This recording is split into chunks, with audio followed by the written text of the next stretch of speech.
ओम की साधना। ओम की साधना करते समय इसे मंत्र की तरह दोहराना अधिक अच्छा होता है या इसे आंतरिक नाव की भांति सुनने का प्रयत्न करना अच्छा है। ओम का मंत्र 3 अवस्थाओं में करना होता है। पहले तुम्हें इसे बहुत जोर से दोहराना चाहिए। इसका अर्थ है ये शरीर से आना चाहिए। पहले शरीर से आना चाहिए क्योंकि शरीर ही है मुख्य द्वार और शरीर को पहले इसमें सराबोर होने दो, डूबने दो। अतः इसे जोर से दोहराओ। मंदिर में चले जाओ या तुम्हारे कमरे में या वहां कहीं जहां तुम जितना चाहो उतना जोर से इसे दोहरा सको। पूरे शरीर का उपयोग करो इसे दोहराने में।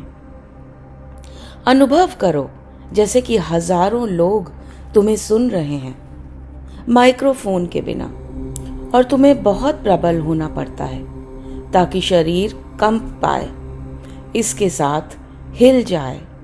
और कुछ महीनों के लिए, लगभग 3 महीनों के लिए, तुम्हें किसी दूसरी चीज की फिक्र नहीं लेनी चाहिए। पहली अवस्था बहुत महत्वपूर्ण है क्योंकि ये दे देती है बुनियाद। जोर से जप करो जैसे तुम्हारा प्रत्येक अणु यही चिल्ला रहा है और इसी का जप कर रहा है। 3 महीनों बाद जब तुम अनुभव करते हो कि तुम्हारा हृदय संपूर्णतया आपूरित हो गया है, तब गहन तल पर ये कोशाणुओं में प्रवेश कर चुका होगा। और जब तुम इसे जपते हो तो ये केवल मुंह से ही नहीं आता, सिर से पांव तक शरीर इसे दोहरा रहा होता है। ये घटता है।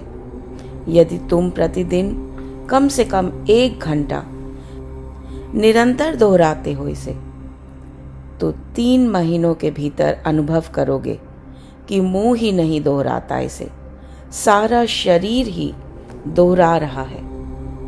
ऐसा घटता है, ऐसा बहुत बार घटा है। यदि तुम वस्तुतः ईमानदारी से करते हो, प्रामाणिक रूप से करते हो और तुम स्वयं को धोखा नहीं दे रहे हो, यदि ये शिथिल नहीं होता बल्कि 100 डिग्री की घटना होती है, तब दूसरे भी इसे सुन सकते हैं। वो अपने कान लगा सकते हैं तुम्हारे पांव की ओर, और जब तुम इसे जोर से कहते हो, वो इसे तुम्हारी हड्डियों से आता हुआ सुन लेंगे, क्योंकि सारा शरीर आत्मसात कर सकता है नाद को, और सारा शरीर निर्मित कर सकता है नाद को। कोई समस्या नहीं है इसमें। तुम्हारा मुंह तो एक हिस्सा है शरीर का, एक विशिष्ट हिस्सा, बस इतना ही। यदि तुम प्रयास करो तो तुम्हारा सारा शरीर इसे दोहरा सकता है।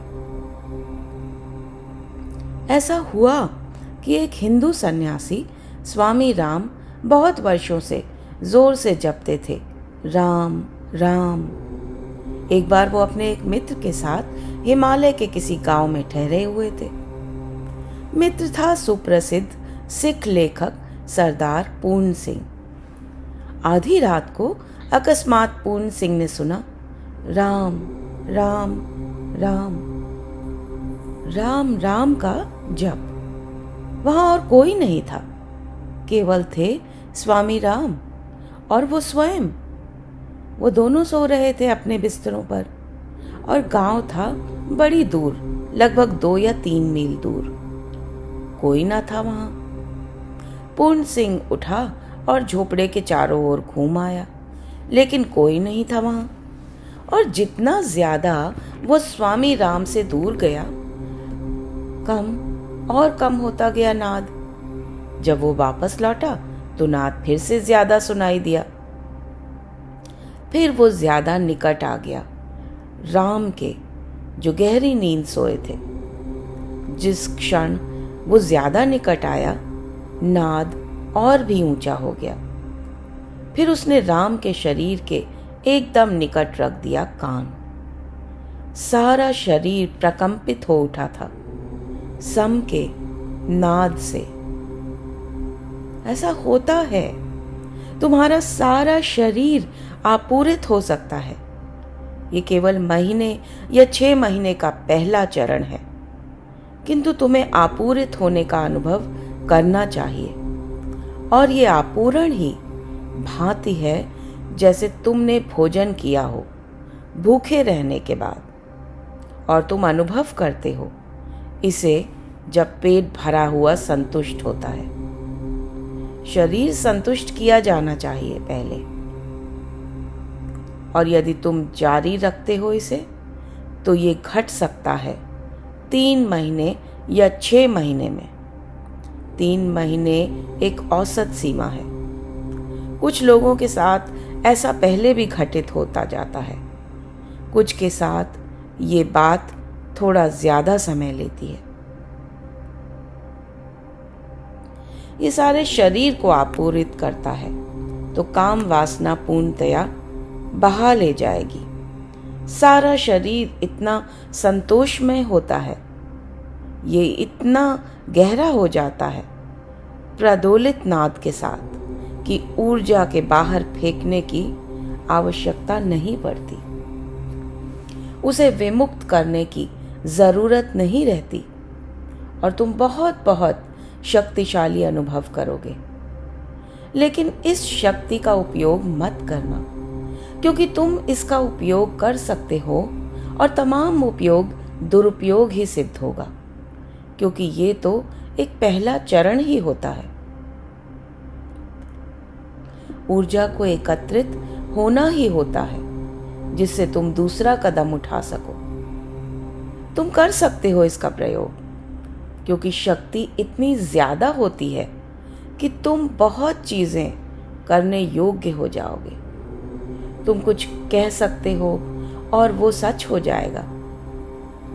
इस अवस्था में तुम्हारे लिए सक्रिय होना निषिद्ध है। तुम्हें कुछ नहीं करना चाहिए। तुम्हें क्रोध में किसी से नहीं कहना चाहिए मर जाओ, क्योंकि ये घटना घट सकती है।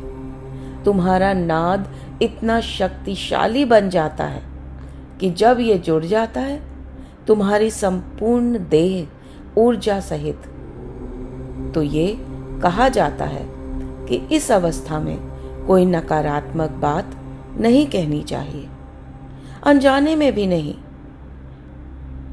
तुम हैरान हो जाओगे, पर फिर भी तुमसे कह देना उचित होगा। हम इस घर के पिछवाड़े एक छत बना रहे थे और वो गिर पड़ी। वो गिर पड़ी तुम में से बहुतों के कारण। तुम ध्यान में जबरदस्त प्रवास कर रहे हो और कम से कम 20 आदमी ऐसे थे जो सोच रहे थे कि वो गिर जाएगी। उन्होंने मदद की, उसे गिरने में मदद की। उन्होंने कम से कम 20 व्यक्ति लगातार सोच रहे थे कि ये गिर जाएगी।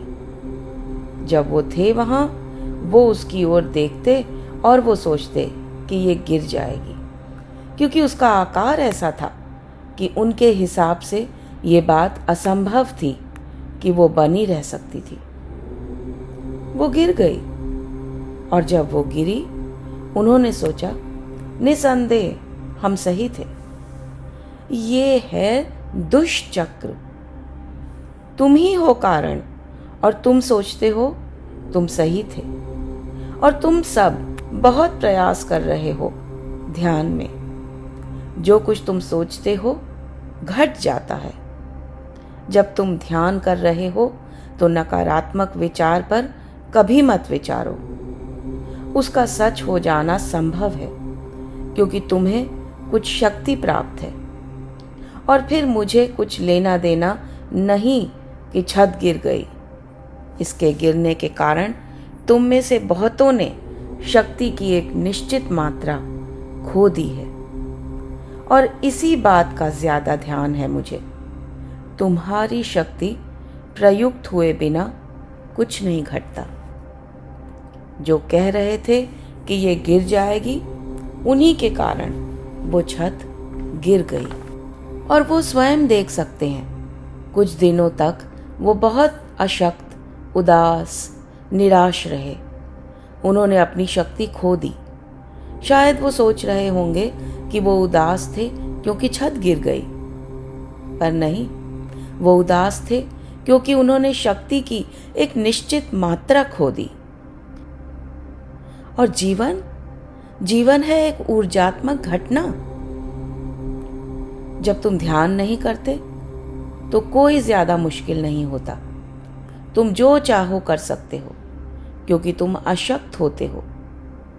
पर जब तुम ध्यान करते हो तुम्हें जागरूक होना चाहिए उस एक एक शब्द के प्रति जो तुम कहते हो, क्योंकि हर एक शब्द कुछ निर्मित कर सकता है तुम्हारे चारों ओर। पहला चरण है सारे शरीर को आपूरित करने का, जिससे कि सारा शरीर एक नाव शक्ति बन जाता है। जब तुम संतुष्ट अनुभव करते हो तब दूसरा चरण बढ़ाना और कभी प्रयोग मत करना इस शक्ति का, क्योंकि ये शक्ति एकत्रित करनी होती है और प्रयुक्त करनी होती है दूसरे चरण के लिए। दूसरा चरण है अपने मुंह को बंद करो और दोहराओ और मन ही मन जप करो ओम का, पहले शारीरिक रूप से और फिर मानसिक रूप से। अब शरीर का उपयोग बिल्कुल नहीं होना चाहिए। गला, जीभ, होंठ, हर चीज बंद रहनी चाहिए। सारा शरीर बंद होना चाहिए और जप होना चाहिए केवल मन में ही। लेकिन जितना संभव हो उतना जोर से ही, वही प्रबलता रहे जैसे तुम शरीर के साथ प्रयोग कर रहे थे। अब मन को जुड़ने दो इसके साथ। फिर 3 महीने के लिए अब मन को संयुक्त होने दो इस नाद से। उतना ही समय मन लेगा जितना शरीर द्वारा लिया जाता रहा। यदि तुम शरीर सहित 1 महीने के भीतर आपूरण प्राप्त कर सकते हो तो तुम मन सहित भी 1 महीने के भीतर प्राप्त कर लोगे।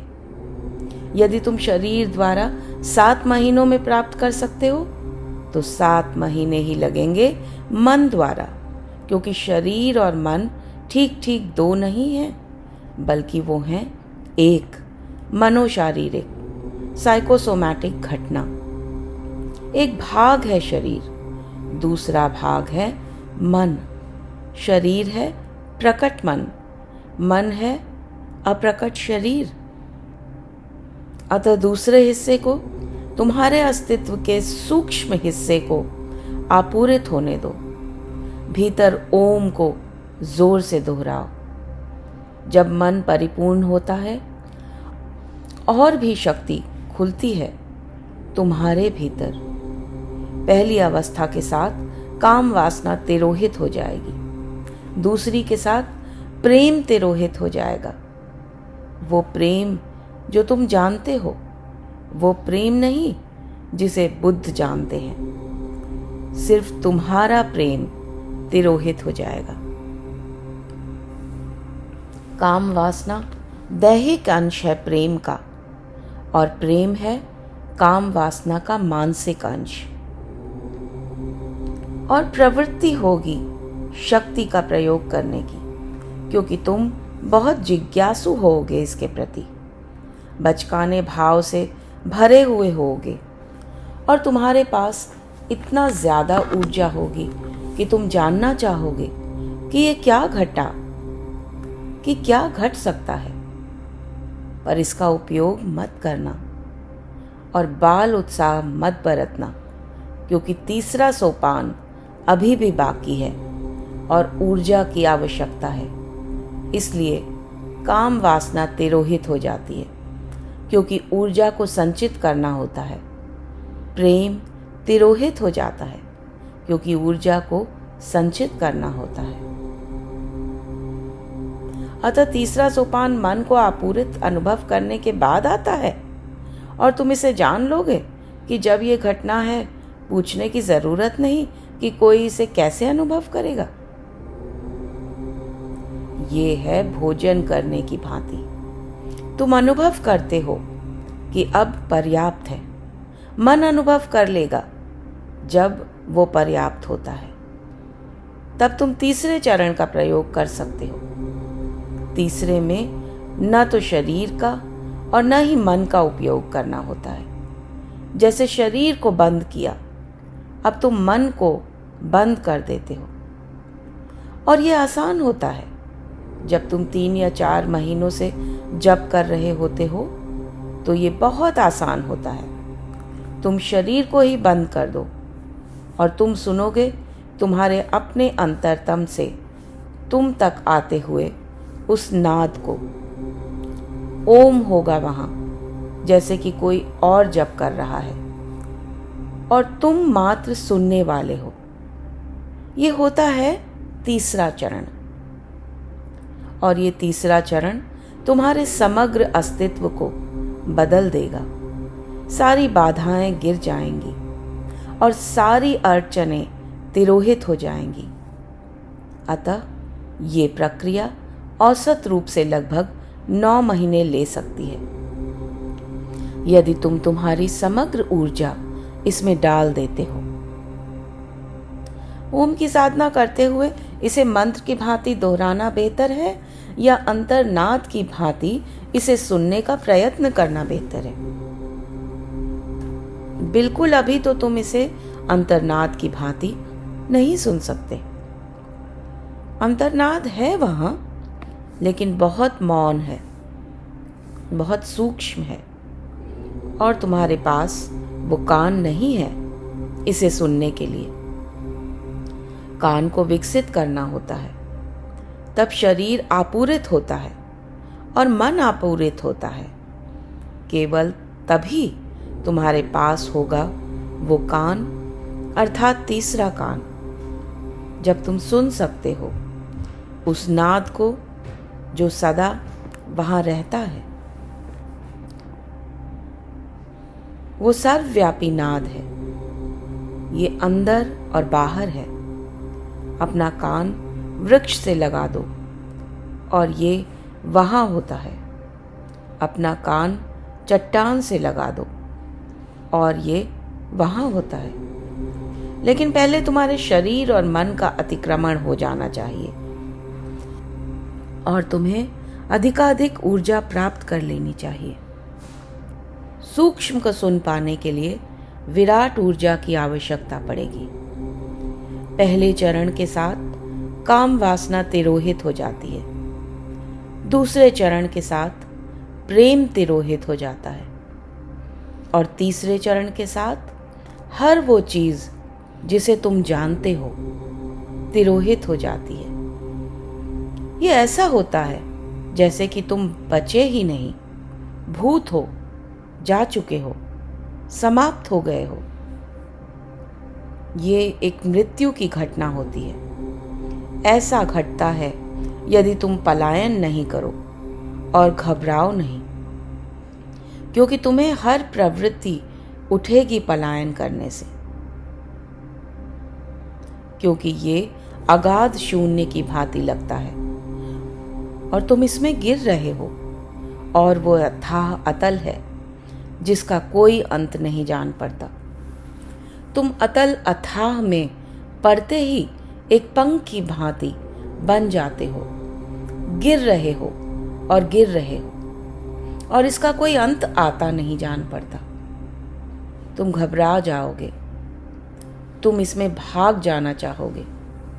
यदि तुम इसमें भागते हो तो सारा प्रयास ही व्यर्थ हो जाएगा, और ये भागना ऐसा होगा कि तुम फिर ओम के मंत्र का जप करने लगोगे। तुम वहां से भागने लगोगे तो पहली बात जो तुम करोगे वो यही होगी, ओम का जप। क्योंकि यदि तुम जप करते हो तो तुम मन से ही लौट आते हो। यदि तुम जोर से जप करते हो तुम शरीर में लौट आते हो। तो जब कोई ओम का नाद सुनना शुरू कर देता है तो उसे जप नहीं करना चाहिए, क्योंकि वो जप करना एक पलायन हो जाएगा। मंत्र का जप करना होता है और फिर उसे गिरा देना होता है। मंत्र केवल तभी संपूर्ण होता है जब तुम उसे गिरा सकते हो। यदि तुमने उसका जप किया है तो तुम एक आश्रय के रूप में उससे चिपके रहोगे। तब जब कभी तुम भयभीत होगे तुम फिर वापस आओगे और इसका जप करोगे। इसलिए मैं कहता हूं, इसका जप इतनी गहराई से करो कि शरीर आपूरित हो जाए। तब फिर से शरीर में इसका जप करने की कोई आवश्यकता नहीं रहेगी। यदि मन आपूरित हो जाता है तो इसका जप करने की कोई आवश्यकता नहीं रहती। यदि ये परिपूर्णता से उमड़ रहा हो तो कोई जगह नहीं बचती इसमें ज्यादा जप उड़ेलने की। तो तुम पलायन नहीं कर सकते, केवल तभी उस अनाहत नाद को सुनना संभव होता है। एक और मित्र ने पूछा, इससे पहले आप होम के मंत्र की बात किया करते थे, तब तो आप ओम के मंत्र पर जोर नहीं देते थे। मैं जोर नहीं दे रहा हूं, मैं मात्र तुम्हें समझा रहा हूं। पतंजलि के बारे में मेरा जोर तो होम पर ही है, और जो कुछ मैं ओम को लेकर कह रहा हूं वही प्रयुक्त होता है होम पर। हाँ, मेरा जोर होम पर ही है। जैसा कि मैंने तुमसे कहा, पतंजलि हुए 5000 वर्ष पहले। लोग सीधे सरल थे, बहुत सीधे निर्दोष। वो सरलता से आस्था कर सकते थे। उनके पास इतना उलझा हुआ मन न था। वो मस्तिकोन्मुखी नहीं थे, वो हृदयोन्मुखी थे। ओम का सौम्य नाद है, शांत है, गैर हिंसात्मक है, अनाक्रामक है। यदि तुम ओम का जप करते हो, ये कंठ से हृदय तक जाता है, उससे नीचे कभी नहीं। उन दिनों में वो हृदयपूर्ण लोग थे। ओम उनके लिए काफी होता था। एक हल्की खुराक, होम्योपैथिक खुराक उनके लिए पर्याप्त होती थी। तुम्हें इससे ज्यादा मदद नहीं मिलेगी। तुम्हारे लिए हु ज्यादा सहायक होगा। हु एक सूफी मंत्र है, उसी भांति जैसे कि ओम एक हिंदू मंत्र है, हु सूफी मंत्र है। हु सूफियों द्वारा विकसित हुआ उस देश और जाति के लिए जो बहुत आक्रामक, हिंसात्मक थी। उन लोगों के लिए जो सीधे साधे न थे, निर्दोष न थे, बल्कि चालाक और होशियार थे, जो योद्धा थे, उनके लिए हु खोजा गया था। हु अल्लाह का अंतिम भाग है। यदि तुम लगातार दोहराते हो अल्लाह अल्लाह अल्लाह, तो धीरे धीरे ये रूप ले लेता है अल्लाह अल्लाह अल्लाह का। तब धीरे धीरे पहला भाग गिर जाने देना होता है। ये बन जाता है लाहू लाहू लाहू। फिर लाहू भी गिर जाने देना है। ये हो जाता है हु हु हु। ये बहुत शक्तिशाली होता है और ये सीधे तुम्हारे काम केंद्र पर चोट करता है। ये तुम्हारे हृदय पर चोट नहीं करता, ये तुम्हारे काम केंद्र पर चोट करता है। तुम्हारे लिए हु सहायक होगा, क्योंकि अब तुम्हारा हृदय लगभग निष्क्रिय हो गया है। प्रेम तिरोहित हो चुका है, केवल वासना बच रही है। तुम्हारे लिए हु सहायक होगा, क्योंकि अब तुम्हारा हृदय लगभग निष्क्रिय हो गया है। प्रेम तिरोहित हो चुका है, केवल वासना बच रही है। तुम्हारा काम केंद्र सक्रिय है, तुम्हारा प्रेम केंद्र नहीं। तो ओम कोई ज्यादा मदद न करेगा, हु ज्यादा गहरी मदद देगा, क्योंकि अब तुम्हारी ऊर्जा हृदय के निकट नहीं है। तुम्हारी ऊर्जा निकट है काम केंद्र के, और काम केंद्र पर सीधी चोट पड़नी चाहिए, जिससे कि ऊर्जा ऊपर उठे। कुछ समय तक हु पर कार्य करने के बाद तुम अनुभव कर सकते हो कि अब तुम्हें उतनी ज्यादा मात्रा की आवश्यकता नहीं है। तब तुम ओम की ओर मुड़ सकते हो। जब तुम अनुभव करना शुरू कर देते हो कि अब तुम हृदय के निकट रह रहे हो, काम केंद्र के निकट नहीं, केवल तभी तुम प्रयोग कर सकते हो ओम का, उसके पहले नहीं। लेकिन कोई जरूरत नहीं, हु सब कुछ संपन्न कर सकता है। फिर भी यदि तुम ऐसा करना चाहो, तुम इसे बदल सकते हो। यदि तुम अनुभव कर सकते हो कि अब कोई जरूरत नहीं रही और तुम काम वासना अनुभव नहीं करते, कि काम वासना तुम्हारे लिए चिंता का विषय नहीं और तुम उसके विषय में नहीं सोचते, ये कोई मस्तिष्कगत कल्पना नहीं है और इसके द्वारा वशीभूत नहीं हो।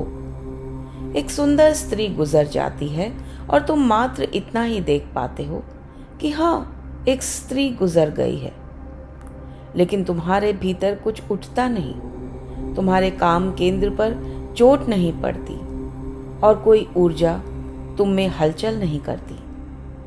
तब तुम ओम का आरंभ कर सकते हो। लेकिन कोई आवश्यक नहीं, तुम जारी रख सकते हो हु को। हु एक ज्यादा सशक्त मात्रा है। जब तुम हु पर कार्य करते हो, तब तुम तुरंत अनुभव कर सकते हो कि ये पेट में पहुंचता है, हारा के केंद्र पर और फिर काम केंद्र पर। ये तुरंत बाध्य करता है काम ऊर्जा को ऊपर की ओर पहुंचाने के लिए। ये काम केंद्र पर चोट करता है। लेकिन तुम मस्तिष्कोन्मुखी ज्यादा हो, ऐसा हमेशा घटता है। लोग, देश, सभ्यताएं जो सिर की ओर ज्यादा झुकते हैं, कामुक होते हैं। हृदयोन्मुखी व्यक्तियों से कहीं ज्यादा कामुक। हृदयोन्मुखी व्यक्ति प्रेम पूर्ण होता है। काम वासना प्रेम की छाया की भांति आती है, वो स्वयं में महत्वपूर्ण नहीं होती है। हृदयोन्मुखी लोग अधिक नहीं सोचते, क्योंकि वस्तुतः यदि तुम 24 घंटे ध्यान दो तो तुम देखोगे कि 23 घंटे तुम काम वासना के विषय में ही सोच रहे होते हो। हृदयोन्मुखी लोग काम वासना के विषय में बिल्कुल नहीं सोचते। जब ये घटित होता है तो होता है, ये मात्र शारीरिक आवश्यकता की भांति होता है और ये प्रेम की छाया के रूप में पीछे चली जाती है। ये सीधे तौर पर कभी नहीं घटती, वो मध्य में रहते हैं। हृदय सिर और काम केंद्र के बीच मध्य में होता है। तुम सिर में और काम वासना में रहते हो। तुम इन्हीं दो अतियों में घूमते रहते हो। तुम मध्य में कभी नहीं रहते। जब काम वासना तृप्त हो जाती है, तुम मन की ओर बढ़ते हो। जब काम वासना की इच्छा उठती है तो तुम काम केंद्र की ओर जा सकते हो, लेकिन तुम मध्य में कभी नहीं ठहरते। पेंडुलम दाएं बाएं घूमता रहता है, ये मध्य में कभी नहीं ठहरता। पतंजलि ने ओम के जप की विधि विकसित की थी बहुत सीधे सरल लोगों के लिए, प्रकृति के साथ रहने वाले निर्दोष ग्रामीणों के लिए। तुम आजमा सकते हो इसे। यदि ये मदद करता है तो अच्छा है, लेकिन तुम्हारे बारे में मेरी समझ ऐसी है कि ये तुम में से 1% से ज्यादा लोगों की मदद न करेगा। 99% सहायता पाएंगे हु द्वारा। ये तुम्हारे ज्यादा निकट है। और ध्यान रहे, जब हु सफल होता है तब तुम सुनने के बिंदु तक पहुंचते हो। तब तुम सुनोगे ओंकार को, हु को नहीं। तुम ओम को सुनोगे। परम घटना वही होगी। हु की आवश्यकता है केवल जब तुम मार्ग पर होते हो, क्योंकि तुम लोग कठिन हो। ज्यादा बलवान मात्रा की जरूरत है, बस इतना ही। लेकिन परम अवस्था में तुम उसी घटना को अनुभव करोगे। मेरा जोर रहता है हु पर, क्योंकि मेरा जोर तुम पर निर्भर है, जो तुम्हारी जरूरत है उस पर। मैं ना तो हिंदू हूं और न मुसलमान, मैं कोई नहीं, अतः मैं मुक्त हूं। मैं कहीं से किसी भी चीज का उपयोग कर सकता हूं। एक हिंदू ग्लानि अनुभव करेगा अल्लाह का उपयोग करने में, मुसलमान अपराधा अनुभव करेगा ओम का उपयोग करने में। लेकिन मैं ऐसी बातों को लेकर उलझता नहीं हूं। यदि अल्लाह से मदद मिलती है तो वो सुंदर है, यदि ओंकार मदद करता है तो ये भी सुंदर है। मैं तुम्हारी आवश्यकता के अनुसार तुम पर हर विधि ले आता हूं। मेरे देखे सारे धर्म एक ही ओर ले जा रहे हैं। साध्य एक ही है और सारे धर्म एक ही चरम शिखर की ओर ले जा रहे हैं। मार्गों की भांति हैं। शिखर पर हर चीज एक हो जाती है। अब ये तुम पर निर्भर करता है कि तुम कहाँ हो और कौन से मार्ग के ज्यादा निकट पड़ोगे। ओम बहुत दूर होगा तुमसे, हु बहुत निकट है। ये तुम्हारी आवश्यकता है। मेरा जोर तुम्हारी आवश्यकता पर निर्भर करता है। मेरा जोर कोई सैद्धांतिक बात नहीं है, ये सांप्रदायिक नहीं है। मेरा जोर नितांत रूप से व्यक्तिगत है। मैं तुम्हें देखता हूं और फिर निर्णय करता हूं। ओशो, पतंजलि योग सूत्र, भाग 1, प्रवचन 18।